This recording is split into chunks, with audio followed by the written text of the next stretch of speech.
On a pris le commerce du père de ma femme, mon beau-père. À l'époque, il faisait le grain et le fourrage en gros. Et après, nous, on avait fait droguerie sur la place Cavé. La place Cavé. Où il y a le photographe Jean Noël. La paille dans les alentours de Manosque et le foin de Cros. Et on allait le chercher nous-mêmes avec un gros camion. Et les pommes de terre de Mérargues. Et les pommes de terre de Mérargues, parce que je faisais les pommes de terre en gros. Voilà. On venait se faire estamper par David. Et oui, et il fallait bien que quelqu'un ait les estampes. Et il gagnait tellement que je faisais 30 ou 35 tonnes par mois de pommes de terre. Un cervé pétard en fait. Le fameux pétard. Ah, pétard, il a commencé avant la guerre et tous ses enfants, l'été, ils faisaient les plages. Ils avaient un panier de frites et ils vendaient les frites. Tous ces enfants, ils ont tous passé, hein, en commençant par l'aîné, nous, et puis tout. Ben, le poissonnier, là, mais il faisait les frites. Pétard, avec son matelot, Chéri Revest, Jeannot Revest. Ils arrivaient des sardines, ils mettaient le bateau en travers, et ils démaillaient pas.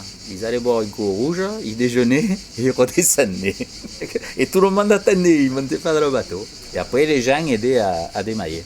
Le grand-père de Chichi. C'est le grand-père de Chichi, là. Daniel, qui fait toujours les beignets, c'était son grand-père. Il est arrivé à Sanary, il était dans la marine.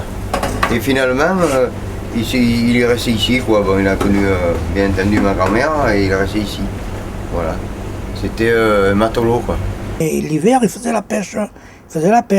Il calait souvent des palangres pour attraper des congres. Je ne sais pas ce qu'il faisait. Ouais. Et puis là, à 11h midi, il faisait autre chose. Non, mais ça, on ne peut pas le dire. Ça. Il aimait bien faire les apéros, tout ça, déjeuner chez Marraine. C'est une figure de Sanary, quoi. Le beignet, c'est un peu provençal, hein. Bon, ils le font à l'Estac, ils le font à Toulon, et lui, il a lancé ça. Mais il travaillait autrement que nous, hein. C'est bien entendu, il travaillait dans les grosses bassines avec encore le chauffage comme les civeuses, tout ça, l'ancienne, vraiment l'ancienne, quoi. Hein. Parce que justement, c'était un bon cuisinier. Et même des fois, il faisait des gueuletons au Rouveau. Alors il y en avait un qui s'appelait Auguste, je ne sais pas si vous en avez.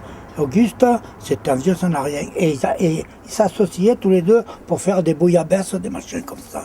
Oui, entre-temps, il faisait le pêcheur, mais il avait des matelots, quoi, qui pêchaient pour lui.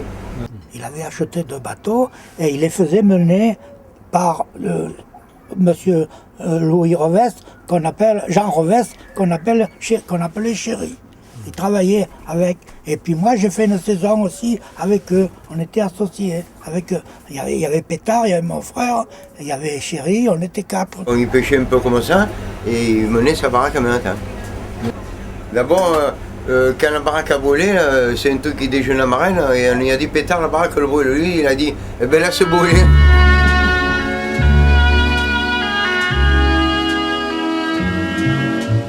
Et en 72, elle était transférée là, c'est ma mère qui l'a repris.